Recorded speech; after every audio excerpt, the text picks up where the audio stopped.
বিএনপির ভারপ্রাপ্ত চেয়ারম্যান তারেক রহমান ঘোষিত রাষ্ট্রকাঠামো মেরামতের ৩১ দফা বাস্তবায়নে মোংলায় মতবিনিময় সভা অনুষ্ঠিত হয়েছে। শুক্রবার বিকালে মিঠাখালী ইউনিয়নের ৪, ৫, ৬ নং ওয়ার্ড বিএনপির আয়োজনে খানজাহান আলী বাজার চত্বরে এ সভা অনুষ্ঠিত হয়। সভায় প্রধান অতিথি হিসেবে উপস্থিত ছিলেন বাগেরহাট জেলা বিএনপির যুগ্ম আহ্বায়ক ও বাগেরহাট ২ সংসদীয় আসনের মনোনয়ন প্রত্যাশী লায়ন ডক্টর শেখ ফরিদুল ইসলাম। এ সময় তিনি সবার মাঝে ৩১ দফার গুরুত্ব তুলে ধরে লিফলেট বিতরণ করেন।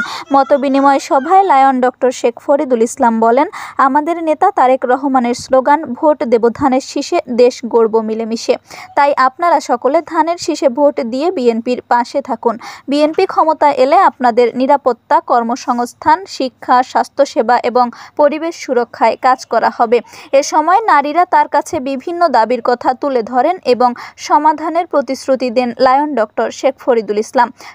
আপনাদের কাছে এতটুকু বলা যে আপনারা ইতিপূর্বে যে রাজনীতি দেখেছেন সেই রাজনীতিটা আমরা পরিবর্তন করতে চাচ্ছি, ওইভাবে রাজনীতি চাচ্ছি না।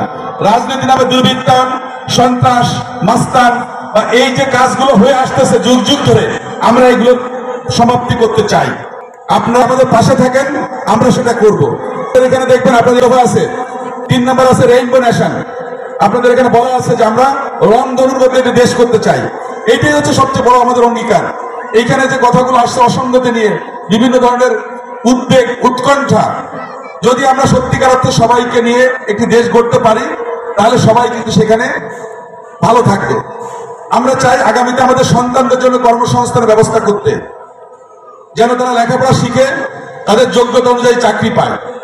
আমরা শিক্ষাকে 2 ভাগে আমরা করার চেষ্টা করছি। একটা হচ্ছে কারিগরি শিক্ষা অর্থাৎ চাহিদা ভিত্তিক শিক্ষা, আরেকটা হচ্ছে জ্ঞান ভিত্তিক শিক্ষা।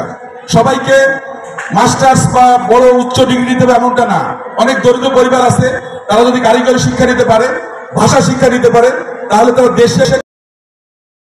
সভায় অন্যান্যের মধ্যে উপস্থিত ছিলেন উপজেলা বিএনপির সাধারণ সম্পাদক আবু হোসেন পনি, সাবেক উপজেলা বিএনপির আহ্বায়ক SM ফরিদ উদ্দিন, বিএনপি নেতা শেখ রুস্তম আলী, উপজেলা যুবদলের সদস্য সচিব মোল্লা সফরুল হায়দার সুজন, ইউনিয়ন বিএনপির সভাপতি শেখ রকিবুল ইসলাম, সেক্রেটারি মোংলা সেলিম ও আলম ফকির সহ বিভিন্ন পর্যায়ের নেতাকর্মীরা। এ উঠোন বৈঠকে বিভিন্ন ইউনিয়নের বিভিন্ন ওয়ার্ডের নেতাকর্মী, সমর্থক সহ কয়েক হাজার নারী পুরুষ উপস্থিত ছিলেন। Desk report, Mongla post.